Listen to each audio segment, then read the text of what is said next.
کوئی بھی کام یہ تیرے نبی کے راستے میں، تیرے حبیب کے راستے میں جہاد، تیرے راستے میں مال خرچ کیا، اولاد دی، جانیں دی، دن نہ دیکھے رات نہ دیکھے، جو کچھ بھی کیا ہم نے اس لیے نہیں کیا کہ اس کا صلہ تو ہمیں دنیا میں دے دے، لیکن ہم کیا ہے کہ ہم اتنا سا کام کرتے نہیں، صلہ لینے دوڑ پڑتے ہیں، جی ہم نے یہ کیا، ہم نے وہ کیا۔ بھائی صحابہ نے تو اپنے بچے بھی دیے، اپنا مال بھی دیا، اپنی جانیں بھی دی، اپنی اولادیں بھی قربان کیے تھے، لیکن کوئی بھی صلہ مانگنے حضور کی بارگاہ میں نہیں کیا، بلکہ حضور نے جس کو نوازا تو صحابہ رونے لگ پڑے، یا رسول اللہ ہم نے اس لیے تو نہیں کیا، ہم نے تو آپ اللہ اور اس کے رسول کی رضا کے لیے کیا ہے۔ تو جس کا عمل بے غرض ہے اس کی جزا کچھ اور ہے، جس کا عمل بے غرض ہے اس کی جزا کچھ اور ہے۔ حور و خیام سے گزر، بادہ و جام سے گزر۔ اقبال کہتا ہے اگر تو جنت کی لالچ میں نیکیاں کیا جا رہا ہے تو یہ کوئی مزیداری والی بات نہیں ہے، یہ تو جناب کوئی بھی کرے گا اس کو مل جائے گا۔ اقبال کہتا ہے جو بھی تو اپنا عمل کر رہا ہے اس کو اللہ کی رضا کے لیے چھوڑ دے، جب تو اللہ کی رضا کے لیے چھوڑ دے گا پھر کائنات دنیا و آخرت کی تمام نعمتیں تیرے پاؤں میں ہوں گی۔ اور ہم نے وہ راستہ بڑی مضبوطی سے پکڑ کے رکھنا ہے، اس راستے سے پیچھے نہیں ہٹنا۔ کفر کی ایک ہی سازش ہے، آپ اور میں کس چیز کے انتظار میں ہیں؟ وہ بھی وقت یاد کریں جب ہم کہتے تھے کہ یار کوئی ہماری بات سن لے، کوئی ہماری بات ماننے کے لیے تیار ہو جائے، کوئی ہماری ایک بات متاثر ہو کے صرف لبیک کا نعرہ لگا دے تو ہم یار بڑا کام کرائیں گے۔ آج کام آپ کا انتظار کر رہا ہے لیکن ہم پتہ نہیں کس انتظار میں بیٹھے ہیں کہ کون آ کر کرے گا۔ میں گھر سے نکلوں گا تو پتہ نہیں کیسے ہوگا۔ کام آج آپ کا میدان میں انتظار کر رہا ہے کہ آؤ میں تمہارے لیے رستے کھولتا ہوں، آؤ تم ایک کو مانگتے ہو میں تمہارے لیے 10 بندے لانے کے لیے تیار ہوں۔ آج ماحول وہ بن گیا ہے لیکن ہم کام کرنے کے لیے کیوں تیار نہیں ہیں؟ ہم کام کرنے باہر نکلنے کے لیے کیوں تیار نہیں ہیں؟ امیر ہو مرکزی یا نیچے جناب آخری وارڈ کا امیر ہو، ہمیں باہر جاتے ہوئے کیوں شرمندگی آتی ہے؟ لوگوں کے دروازے کے اوپر دستک کے اوپر دیتے ہوئے کیوں شرمندگی آتی ہے؟ یار وہ جھوٹوں کا نعرہ لگائے 30 سال، ان کو کوئی شرم نہ آئے، وہ کہے سانو نہیں ہوتے ناز ہے، وہ یہ کہے، دوسرے کہے کہ جناب عمران خان ہماری ریڈ لائن ہے، ہمیں یہ کہتے ہوئے شرم آتی ہے کہ ناموس رسالت پر ہماری مال بھی حاضر، جان بھی حاضر، بچے بھی حاضر، اور حضور ہم نے آپ کے نظام کو اس ملک کے اندر لانا ہے، یہ ہمیں دروازہ کھٹکا کر کہتے ہوئے شرم آتی ہے۔ اگر یہ شرم آتی ہے تو یہ سفر ہے کوئے جانا، یہاں قدم قدم بلائیں۔ کوئی یہ سمجھے کہ جناب آج حالات بڑے اچھے ہیں، ہم نے بڑے اچھے ماحول میں ورکر کنونشن کر لیا ہے، کل بھی ایسے ہی ہوگا، ہو سکتا ہے کل ہمارے ہاتھوں میں بھی بیڑیاں اور پاؤں میں بھی بیڑیاں ہوں۔ ہاں جتنا آپ کو وقت میسر ہے اتنا کام کریں، اور حالات کبھی بھی اسلام نے اچھے نہیں رکھے۔ اسلام اللہ تعالیٰ نے تو امتحان لیا، ان کا بھی امتحان لیا، جن کے ایمان میں کوئی رتی برابر شک ہی نہیں کر سکتا، جن کے دلوں کو اللہ نے ازل میں دیکھا، ان سے پاکیزہ دل کسی کے نہیں پائے، لیکن اللہ تعالیٰ نے ان کو بھی ہر امتحان سے گزارا، ہر امتحان سے گزارا، اولاد کے امتحان سے، مال کے امتحان سے، جان کے امتحان سے، جناب فصلوں کے امتحان سے، کھیتی باڑیوں کے امتحان سے، کاروبار کے امتحان سے، جان کے خطرے کے امتحان سے، ہر امتحان سے گزارا۔ پھر جا کر کہا رضی اللہ عنہم ورضوا عنہ، اللہ نے پھر جا کر کہا ہمارے ہاں کچھ ہوتا نہیں، اور یہ ایسے ہو جائے گا، یار ہو جائے گا پھر کیا ہوگا؟ پھر کیا ہوگا؟ کچھ بھی نہیں ہوگا۔ آپ کو اپنے مشن اور اپنے نظریے سے غرض ہونی چاہیے، کچھ رہے نہ رہے باقی۔ یہ کیا بات ہوئی کہ جناب یہ ہو جائے گا وہ ہو جائے گا، میری دستار سرے راہ بھی کھل جائے تو اس میں کیا عیب ہے؟ جب حضور کی ناموس کا پرچم بلند ہو جائے گا، جب جناب ختم نبوت کا پرچم بلند ہو جائے گا، جب دین اسلام کا پرچم بلند ہو جائے گا تو ہماری ساری دستاریں، ہمارے منہ پر کوئی جوتیاں بھی مارے اس سے کیا غرض ہے، لیکن حضور کے دین کا پرچم بلند ہونا چاہیے۔ لیکن اس کے لیے شرط یہ ہے کہ آپ کو میدان میں آنا پڑے گا، گھر بیٹھ کر نہیں۔ کس بات کی سستی؟ اور شیطان کا کام ہی یہ ہے کہ وہ مومنوں کے اندر سستی ڈالتا ہے، اور جو مومن ہے وہ شیطان کی بات کو قبول نہیں کرتا۔ شیطان کا کام ہے کسی ایک کے کان میں ایک بات کرنا، پھر وہ موری مجلس میں پھر جانا، پھر دوسری شیطانی لگا دینا، پھر تیسری شیطانی لگا دینا، پھر یہ پھر وہ۔ اور آپ اور میں تو جس دور میں رہ رہے ہیں یہ تو ہے ہی فتنوں کا دور، یہ تو ہے ہی فتنوں کا دور. یہاں تو اس قدر شدید فتنے ہیں کہ شاید ہوا میں اتنی تیزی نہ ہو, اتنی خنکی نہ ہو جتنی فتنوں میں جناب تیزی ہے. لیکن ان فتنوں کا علاج بھی تو ہمیں بابا جی بتا کر گئے ہیں کہ جہاں کوئی غاصب, جہاں کوئی ظالم, جہاں کوئی جناب جابر, جہاں کوئی کافر سر اٹھائے اس کے سامنے لبیک یا رسول اللہ کا نعرہ لگانا ہے.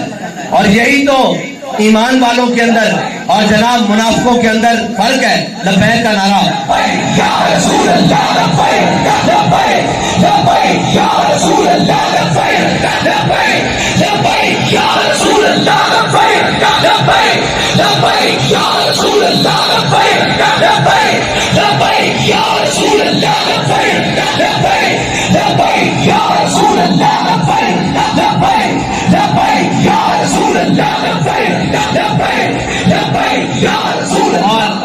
ہم کہیں بھی پیغام دینے چلے جائیں, میں آپ سے کہتا ہوں کتنا بھی کوئی ہمارا بڑا دشمن ہوگا وہ کم از کم ہم حضور کے دین کی بات کریں, ناموس رسالت کی بات کریں, وہ کم از کم ہمیں پتھر نہیں مارے گا. لیکن میرے آقا و مولا صلی اللہ علیہ وسلم خود طائف میں پیغام لے کر گئے ہیں اسلام کا, اور حضور کے نالین مبارک خون سے بھر گئے. حضور کو انہوں نے اتنے پتھر مارے, یار ہمیں تو پتھر نہیں لگتے, ہم تو کسی کو کہیں وہ تو اپنی جناب ڈرائنگ روم کا اور بیٹھک کا دروازہ بھی کھول دیتا ہے آپ کے لیے, چلو بات تو سن لو. ابھی تو ہمارے اوپر وہ وقت نہیں آیا, پھر بھی ہم اللہ اور اس کے رسول کا پیغام پہنچانے میں کیوں شرم محسوس کرتے ہیں؟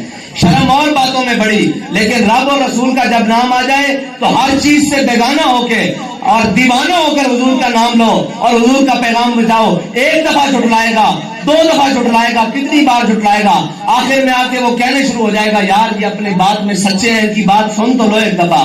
جس کی بات کیا کافروں نے کہا تھا, انہوں نے کہا تھا محمد عربی کی بات سننی نہیں, کانوں میں روئی ڈال کے جانا. اگر سن لی تو پھر آپ ان پر ایمان لائے بغیر رہ نہیں سکتے. اسی طرح بابا جی کا پیغام ہے, جس نے سنا نہیں اس کے دل پہ تو اثر نہیں کیا, جس نے ایک دفعہ سن لیا اس کا دل موم ضرور ہوا. اور حق کے پیغام میں بڑی طاقت ہے, بڑی جناب حکمت ہے اور بڑی تیزی ہے اور بڑا کمال ہے, لیکن اس کو پہنچانے والے کے اندر کم از کم کردار کے اندر تو خالصیت ہونی چاہیے نا, اور جناب جذبے کے اندر تو خالص ہونا چاہیے کہ میں اللہ اور اس کے رسول کے لیے نکلا ہوں. مت کسی امیر کے لیے نکلیں, مت کسی جناب کسی کے کہنے پر نکلیں, لیکن بحیثیت انسان, بحیثیت حضور کا غلام, بحیثیت تحریک لبیک پاکستان کے کارکن کے آپ کی ذمہ داریاں کیا ہیں؟ ہمیشہ چھوٹا یہ پوچھے گا کہ آپ کی ذمہ داری کیا ہے. ہماری ذمہ داریاں یہی ہیں کہ آپ کے مشن کو کہیں نہیں بیچنا, نہ آپ کے جناب نظریوں کو کہیں بیچنا ہے, نہ آپ کے جناب جذبات کو کہیں بیچنا ہے, لیکن آپ کی ذمہ داری یہ ہے کہ آپ جا کر اپنے چھوٹوں سے پیار کریں, اپنے رہنے والوں کو اس مشن کے اوپر لے کر آئیں اور ان کو بتائیں کہ جناب حق کا راستہ یہ ہے. اور یاد رکھیے گا اللہ بے نیاز ہے اس بات سے کہ آپ اور میں کام کریں اس کے دین کا یا نہیں, یہ بے نیاز ہے. اللہ اگر کام لینے پر آئے تو وہ تو ہاتھیوں سے لے لیتا ہے, وہ تو جانوروں سے لے لیتا ہے, وہ تو ابابیلوں سے لے لیتا ہے, وہ تو منگولوں کے کتوں سے لے لیتا ہے.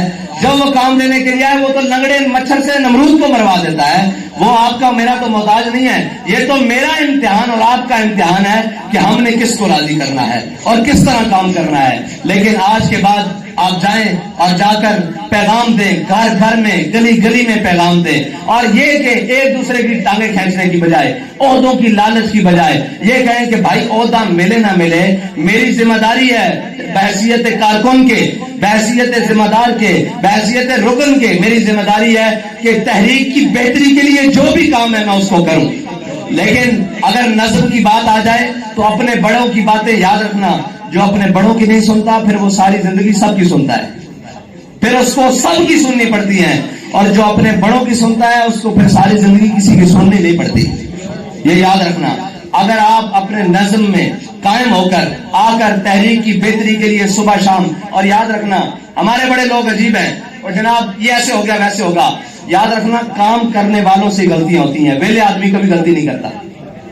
ابھی جو کوئی گھر سے نکلے اور یہاں تک پہنچے, رستے میں اس کے ساتھ کوئی چین ٹوٹ جائے, کوئی موٹر سائیکل پنچر ہو جائے, کوئی گاڑی لگ جائے, تو وہ نکلا ہے تو اس سے لگی ہے نا. اب جو گھر بیٹھے ہیں ان کی کیوں نہیں لگی؟ گھر بیٹھے لوگوں کو کبھی کبھی غلطی کسی سے نہیں ہوئی.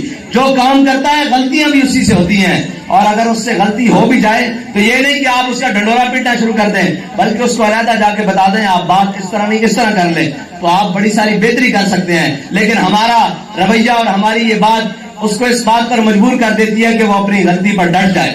اس نے غلط بھی کیا ہے تو ہمارا رویہ اور ہماری باتیں اس کو اس بات پر مجبور کر دیتی ہیں کہ جو تم نے غلط کیا اس پر ڈٹ جاؤ. اگر ہم اس کو پیار سے، محبت سے، الفت سے سمجھا دیں کہ آپ کے اس عمل نے ہمارے اس کام کو نقصان پہنچایا ہے تو وہ سمجھنے کے قابل ہو جائے گا. آپ سارے ذمہ دار ہیں. جہاں آپ کام کر رہے ہیں وہاں میں ساری زندگی نہیں جا سکتا.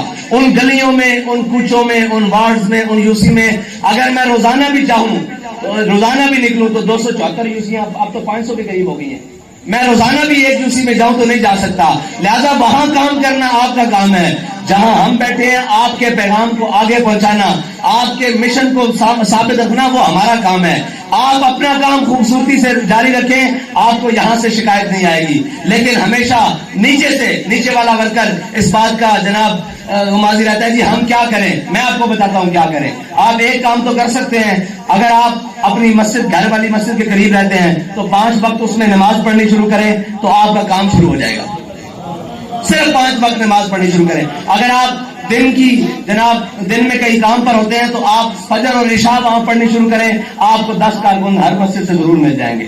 آپ کو 10 آپ کے مشن والے ہر ضرور مل جائیں گے.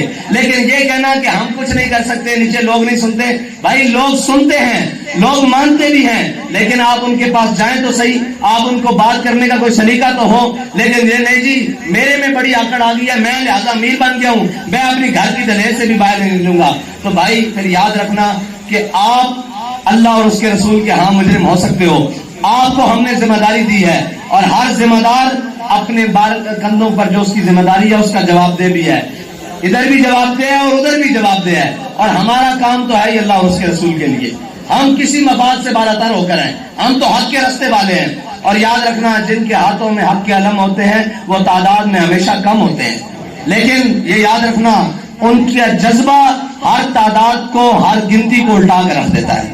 یہ دنیا کا اصول ہے. آج تک کسی تعداد والوں نے کبھی حق کا راستہ نہیں چنا. حق کے راستے کے لیے ہمیشہ غریب، ہمیشہ مسکین اور نیچے سے لوگ اٹھتے ہیں. لیکن ان کا جذبہ اور ان کی نیت بڑی خالص اور پاک ہوتی ہے. اگر ہماری نیتوں میں کہیں فطور ہے تو آؤ اثر نو اپنی نیتوں کو ٹھیک کر لیں، اپنے چیزوں کو ٹھیک کر کے دوبارہ میدان میں اتریں اور یہ کہیں کہ یا اللہ جو ہم سے سستی ہوئی یہ اس کی تو معافی دے دے. آئندہ کے بعد ہم تیرے راہ میں. حضرت انس بن نضر نے سستی ہوئی تھی نا ایک جنگ میں، کسی عذر سے پیچھے رہ گئے حضرت انس بن نضر. تو پھر کیا کہا اللہ سے؟ لَيَرَيَنَّ اللَّهُ، یا اللہ موقع دے، تو بھی دیکھے گا میں تیری راہ میں کیسے کام کرتا ہوں. اللہ نے آج آپ کو اور مجھے موقع دیا ہوا ہے. آؤ نکلیں حضور کے دین کے لیے کام کریں. اور یہ یاد رکھنا قبریں ان کی بھی اتنی ہوتی ہیں، کبھی بڑی اور چھوٹی نہیں ہوئی، نہ اندر ہیٹر اور جناب اے سی لگے ہیں. بزدلوں کی قبریں بھی اتنی ہوتی ہیں اور دلیروں کی قبریں بھی اتنی ہوتی ہیں. اور آج تک جو کہتے تھے کہ جناب ہم مارے جائیں گے اس کام کے لیے، ان کی قبریں بھی قبرستانوں میں موجود ہیں.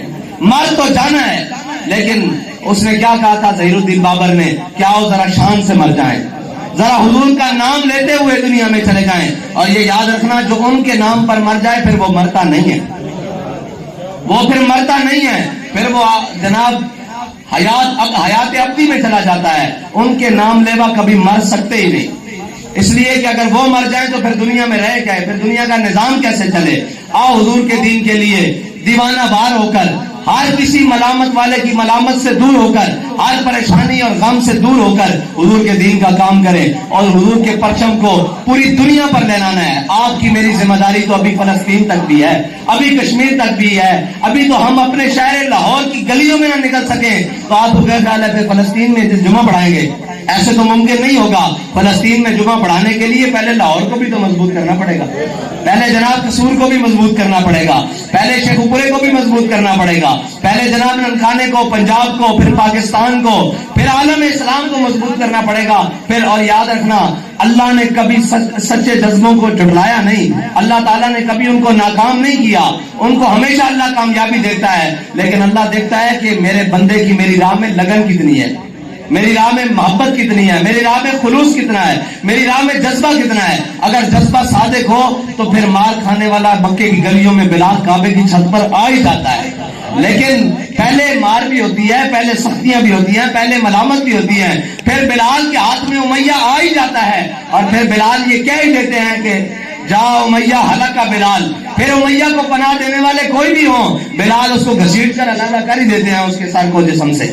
ہاں یہ وقت آ ہی جاتا ہے، لیکن اس سے پہلے مشکلات کو، پریشانیوں کو سامنا کرنا پڑتا ہے. اللہ تعالیٰ مجھے اور آپ کو حضور کی خالص محبت عطا فرمائے اور حضور کے دین کے لیے ہمیں اپنا جان، مال، وقت ہر کچھ صرف کرنے کی توفیق عطا فرمائے. اور رہی بات دنیا سے راضی جانے کی، دنیا سے دنیا کے کاموں کی، تو دنیا سے راضی فرعون بھی نہیں گیا، دنیا سے راضی نمرود بھی نہیں گیا، دنیا سے راضی حامان اور قارون بھی نہیں گئے. یہ دنیا بڑی جناب عجیب ہے.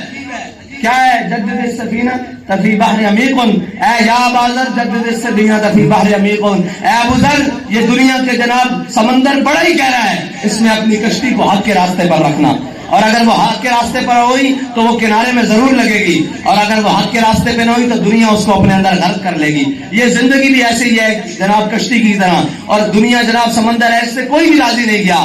آج تک ہمارے جناب بڑے کہتے تھے پوری کسی بھی نہیں پائی، پنجابی دجلہ میں پوری آج تک کسی بھی نہیں پائی، اور نہ پیڑی، یہ دنیا دا اصول ہے. ہاں پوری اس دی پہنی جڑا اللہ دے راستے تے لگ پیندا، پھر رات فرماندا میں اس دے کماں نوں لگ پیندا، اس دے سارے کام میں کردا. اللہ دے راستے وچ کچھ آ کے تے دیکھو، کچھ اپنا وقت دے کے تے دیکھو، اور چمن میں میری تلخ نوائی گوارا کر. اقبال کہتا ہے چمن میں میری تلخ نوائی گوارا کر کہ زہر بھی کرتا ہے کبھی کار تریاکی. اقبال کہتا کدی کدی زہر بھی موت تو بچن دا سبب بن جاتا. یہ ساڑیاں سخت گلاں اور نرم گلاں انہاں نوں اپنے دلاں وچ بھی جگہ دیو اور اپنے عمل وچ بھی جگہ دیو. اللہ تعالیٰ تانوں تے مینوں اخلاص سے عمل عطا فرمائے. واخر دعوانا الحمدللہ.